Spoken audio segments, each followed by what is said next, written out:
10 जनवरी 2026 को लखनऊ के मोती महल लॉन में हम अवध कॉन्क्लेव को फिर से लेके आ रहे हैं। ये हमारा एक सालाना इवेंट होता है जिसमें हम देश के चुनिंदा लोगों को देश की महत्वपूर्ण समस्याओं पे बातचीत करने के लिए बुलाते हैं।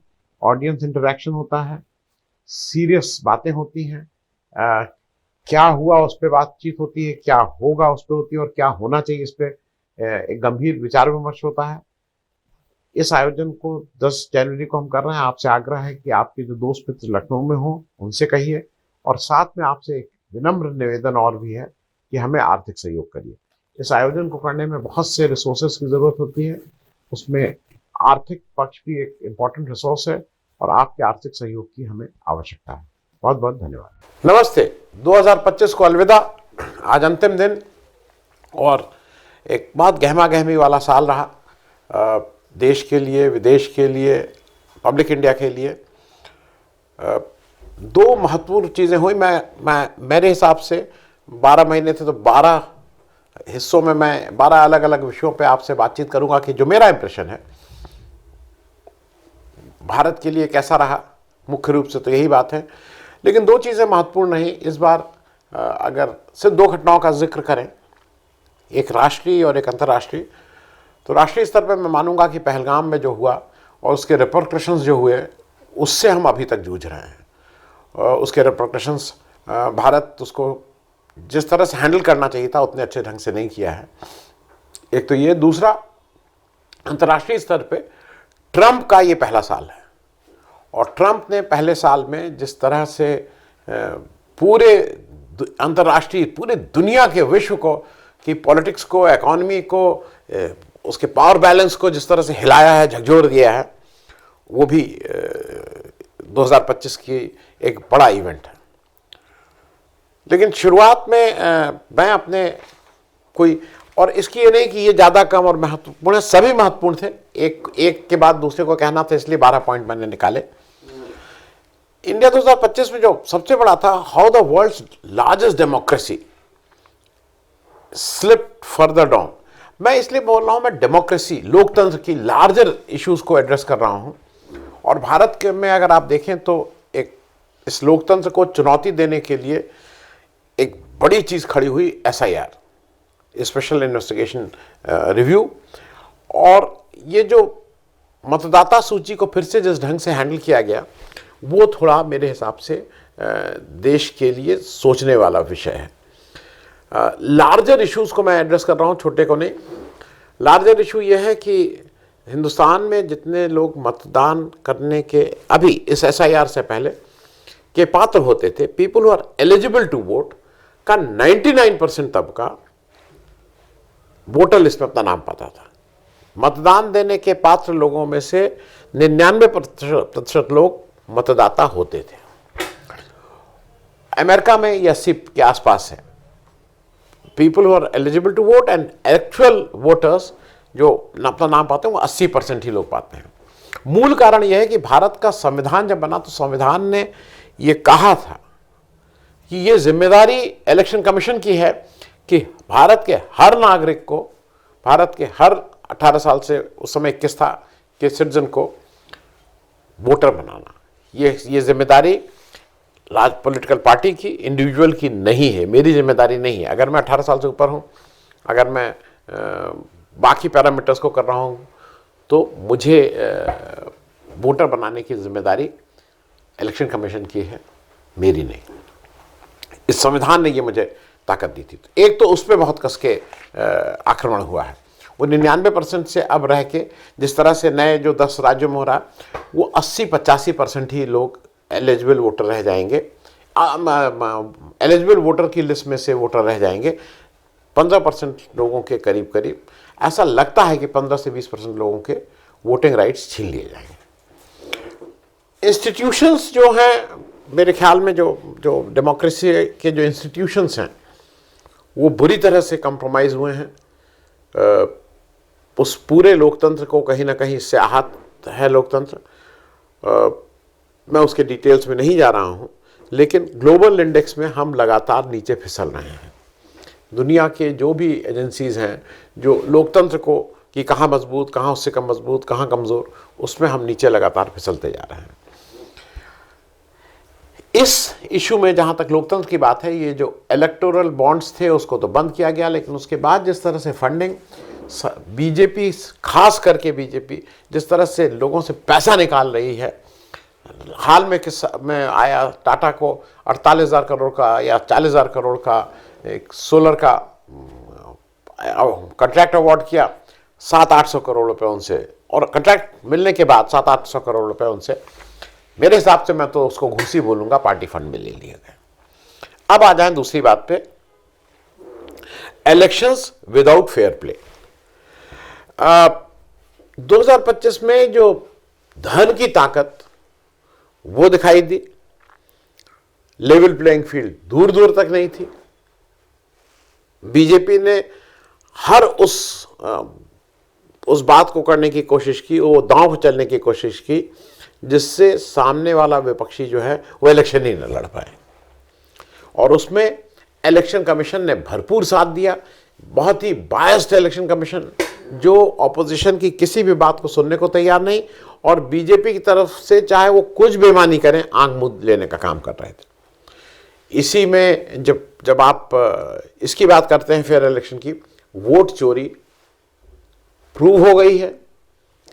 ब्राजीलियन मॉडल से लेके जो 22 जगह जिसका वोटर आईडी में इसका नाम है, इस तरह के तमाम वो आए वोट चोरी के, और इससे हमारा बिल्कुल ठीक से जो फ्री एंड फेयर इलेक्शन है वो प्रभावित हुआ है। जिस तरह से ईडी, सीबीआई, इनकम टैक्स की रेड और अरेस्ट जिनको कर लेना, लास्ट मिनट में कुछ बैंक अकाउंट फ्रीज कर लेना, इस तरह की जो बातें होती रहती हैं, वो आपके उस जो हमारा इलेक्शन का जो पूरा फेयर इलेक्शन है उसको कॉम्प्रोमाइज़ कर रहा है।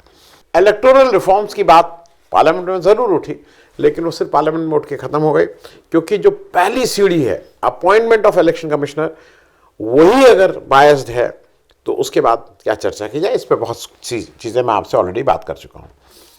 अब बात कर ले रहे हैं थोड़ा सा जो संसद चली 2025 में। एक तो संसद अब पहले के मुकाबले जो उसके वर्किंग डेज हैं वो बहुत कम हो गए हैं। इस वाली संसद में कोई डिबेट नहीं, कोई डिस्कशन नहीं, ज़्यादातर समय प्राइम मिनिस्टर गायब ही रहते हैं, सदन से रहते हैं दिल्ली में, लेकिन उनकी इच्छा ही नहीं रहती है, उनका मन ही नहीं रहता है सदन में बैठने का, वो सदन में नहीं बैठते हैं। एक इम्पॉर्टेंट चीज़ इस साल हुई है, जो वाइस प्रेसिडेंट थे उनका इस्तीफा हुआ। राज्यसभा के जो सभापति जी थे धनखड़ साहब, उनका इस्तीफा हुआ, और इस्तीफा से पहले ये भी याद रखने वाली चीज़ है कि उनके ऊपर इम्पीचमेंट का नोटिस आया था। उनको इम्पीचमेंट की बात हुई थी, सांसदों ने लिख के दिया था, हालांकि वो मानी नहीं राष्ट्रपति, लेकिन उनका इम्पीचमेंट का था। तो ये एक इम्पॉर्टेंट चीज़ इस साल की है। ओम बिरला जिस तरह से बायस्ड हैं वो तो साफ साफ दिखता ही है, सुबह से शाम तक वो उनका भाव भंगिमा से लेके उनका कंडक्ट, उनका जिस तरह से संचालन करते हैं, सब पूरी तरह से कॉम्प्रोमाइज्ड और बायस्ड। लेकिन एक चीज़ इसमें मैं ज़रूर कहूँगा कि राहुल गांधी ने एज लीडर ऑफ अपोजिशन को एज सच पे राहुल गांधी अपनी ऑपोजिशन को रिस्पेक्ट दे दिया है कि अब लीडर ऑफ अपोजिशन उनका नुमाइंदा होकर एक सशक्त आवाज के रूप में सामने आते हैं। चौथी बात है political morality at a new low. अब आपको अभी भी लगता है कोई शर्मो लिहाज है, कोई यह है कि भाई ये पॉलिटिकल मॉरली ये ठीक है कि नहीं, कोई लिहाज नहीं है। ये बात मैं इसलिए कह रहा हूं कि अजीत पवार, बाकी तो छोड़ दीजिए, लड़के ने लंबा चौड़ा जमीन का घोटाला किया, बाद में कहा नहीं भूल गए थे टैक्स जमा करना, कुछ 60-70 करोड़ रुपया वो भूल गए थे। साफ साफ चोरी क्या कर रहे हैं, किसी के ऊपर कान पे कोई जून नहीं रेंग रही है, कोई पॉलिटिकल मोरालिटी की बात नहीं रह गई है। एक मध्य प्रदेश का एक मंत्री है भारत की, कर्नल सोफिया, जो डिफेंस की थी, जो अपना उनको गाली गलौज करता है, कोई पूछने वाला नहीं। तो ये पॉलिटिकल मोरालिटी की मैंने इसलिए कहा कि इसको भी याद रखने के लिए और दस्तावेज में कहीं हो जाए। चंडीगढ़ का अगर आपको याद हो किस तरह से मेयर इलेक्शन में बेईमानी हुई थी, उसका जब विवाद सुप्रीम कोर्ट में आया तो कोई कुछ नहीं, तो पॉलिटिकल मोरालिटी को तो तार तार कर दिया गया है। और जो ऑपोजिशन एज एंटी नेशनल, ये एक सबसे बड़ा मोदी जी का एक लगातार एजेंडा चलता रहता है कि कैसे इसको करें। और उसमें भी ऑपोजिशन में सबसे ज़्यादा टारगेट किए जाते हैं राहुल गांधी।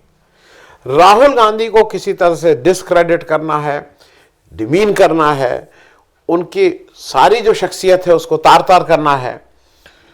क्योंकि एक चीज़ उनको बिल्कुल साफ है कि जब तक राहुल गांधी हैं तब तक उनकी दाल, उनको ऐसा नहीं है कि अनचैलेंज रह जाएंगे। उनकी सारी चीज़ों को चैलेंज किया जाएगा, तथ्यों के साथ किया जाएगा, ऑल्टरनेटिव्स के साथ किया जाएगा, रोड मैप के साथ किया जाएगा।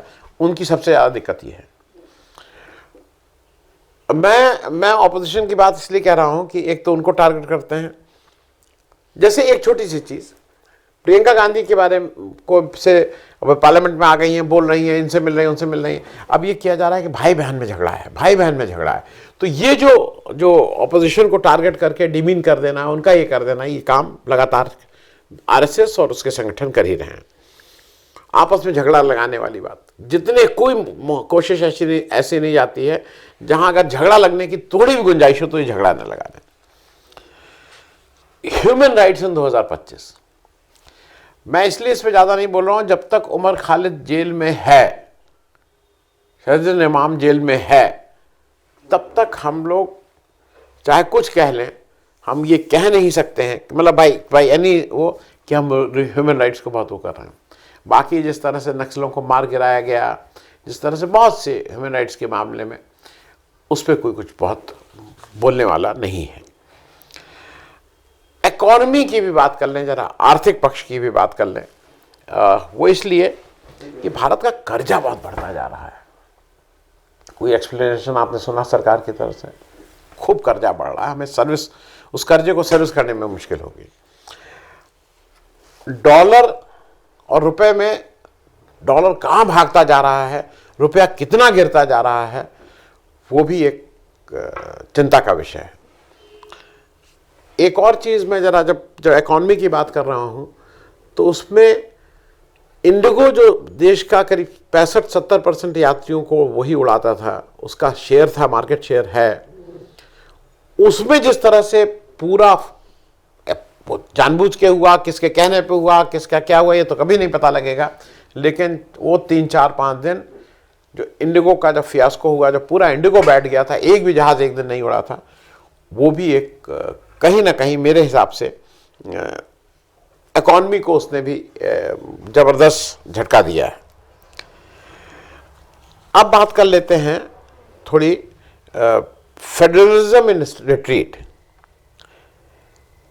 जो देश का संघीय ढांचा है उसमें जब संविधान निर्माताओं ने कहा था कि भाई 3 तरह का होगा, एक सेंट्रल यूनियन गवर्नमेंट होगी, वो लार्जर इश्यूज को देखेगी, डिफेंस, आईएनबी, इस तरह की चीज़ें, और विदेश मंत्रालय, फिर स्टेट होगा, स्टेट एग्रीकल्चर देखेगा, एजुकेशन देखेगा, हेल्थ देखेगा, ये स्टेट सब्जेक्ट्स होंगे, और फिर एक पंचायती राज वाला जो लोकल बॉडीज़ का होगा, वो अपना नाली कैसे है, कुआं कहाँ है, ये सब वो देखेगा।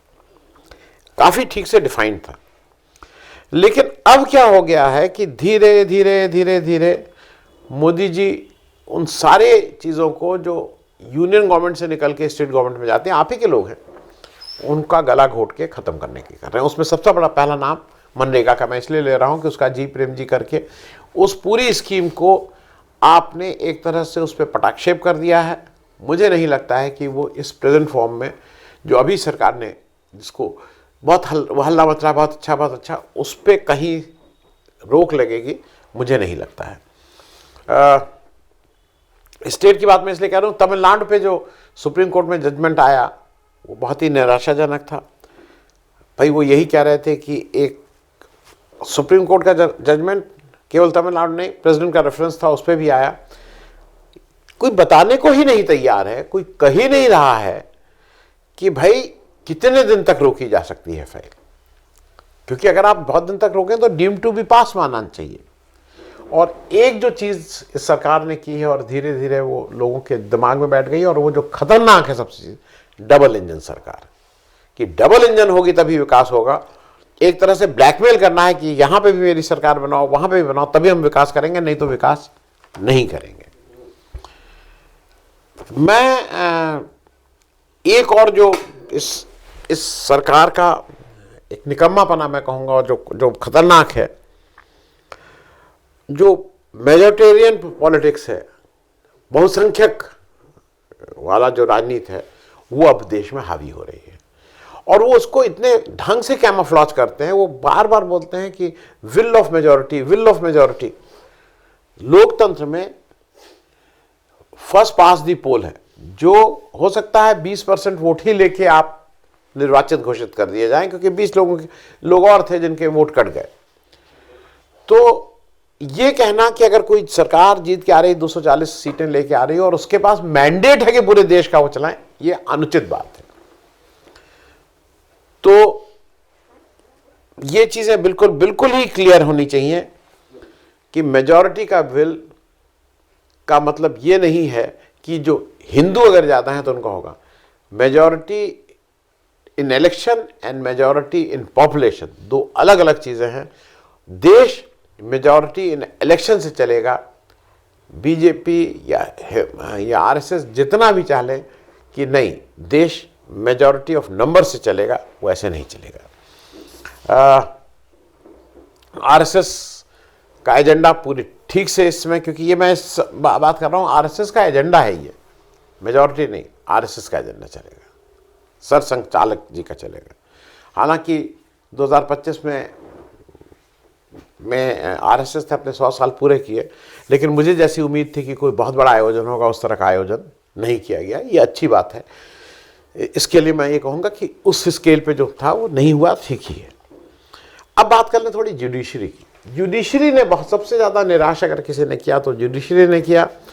चंद्रचूड़ साहब ने जिस तरह से मतलब वो सिलसिला शुरू हुआ, फिर उसके बाद अभी हाल के दिनों में जस्टिस गवई आए थे, लोगों को बड़ी उम्मीद थी कि ये गवई साहब हैं, अम्बेडकर की विचारधारा से प्रभावित हैं, लेकिन गवई साहब ने पूरी चीज़ों को गवा ही दिया।